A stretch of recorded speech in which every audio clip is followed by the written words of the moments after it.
Brass. Look at the floor. Okay, brass is the derivative of brown. Brass is like a brown color, brown. Okay, now read, listen to this.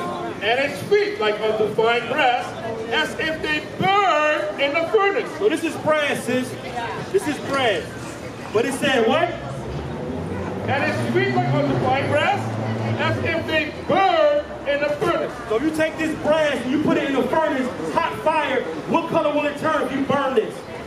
What color? What color will it, what color, if you burn toast, you burn rice? Ashes. But what color will the ashes be? White. No. Before it burns the ashes, what color will it be if you burn something? Black. Black.